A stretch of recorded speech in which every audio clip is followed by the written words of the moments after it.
We all know that person. Maybe that person is you. The one who wears self-reliance like a superhero cape, juggling absolutely everything on their own. And hey, our society tends to praise that as strength. But what if, psychologically, it's telling a much, much deeper story? Let's dive in. So, does that hit home? That feeling that doing it all yourself isn't really a choice, but more like your factory default setting? You might even take a lot of pride in it, but maybe deep down there's a sense that it's the only way you know how to operate. And here's where the whole picture starts to shift. While society slaps on labels like strength or resilience, psychology offers a different, more precise term: hyper-independence. And just hearing that phrase, it starts to change how we see what's really going on under the hood.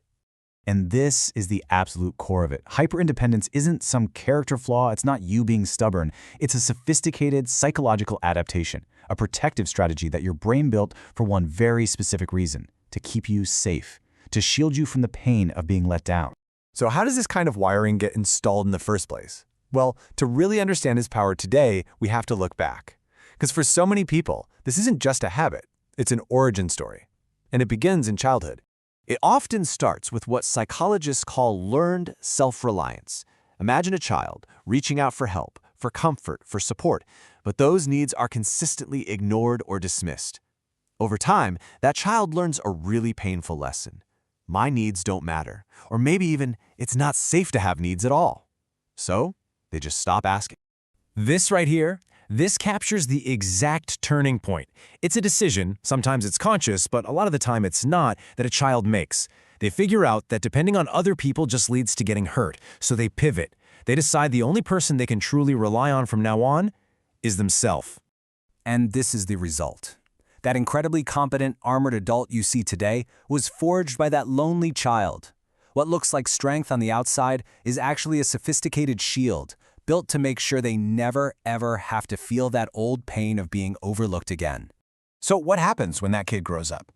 Well, that childhood strategy doesn't just vanish, it evolves. In adulthood, that wiring gets reinforced by a whole set of powerful psychological drivers that make it incredibly difficult to ask for or even just accept help. Yeah, it's not just one thing. It's this potent mix of internal forces. There's an intense need for control, sky-high standards for how things have to be done, a core belief that you alone are responsible for your own success, and on top of all that, a heightened sensitivity to rejection. All of that together creates a kind of fortress.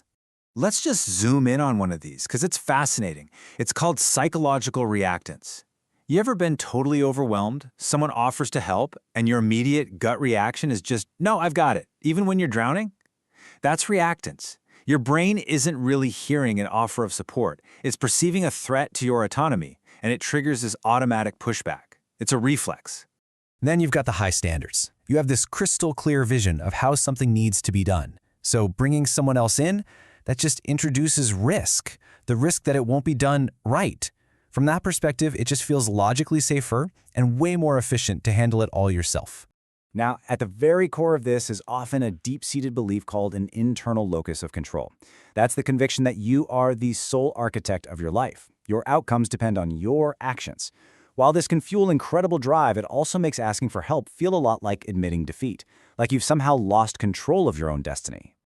But beneath all of these mental strategies and logic, there's usually a much deeper driver, a powerful core fear of being let down. And it's tied directly to how you see your own worth. This is something psychologists call conditional self-worth. It's the belief that your value comes from what you do for other people, from being the capable one, the useful one. So the moment you ask for help, you have to be vulnerable.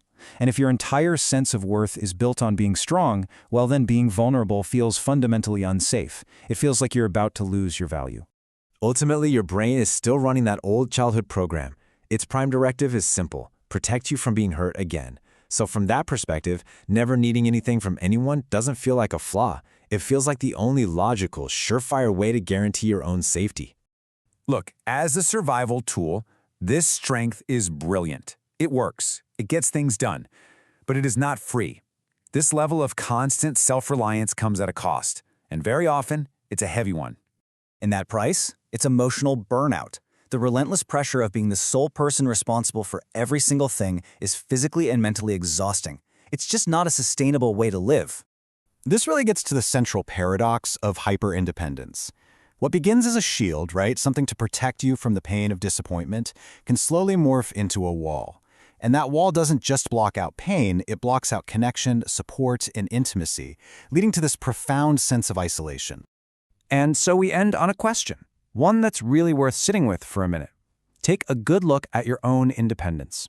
Is it still a shield protecting you when you need it most? Or has it, over time, become a wall, keeping you from the very connection and support you need to truly thrive?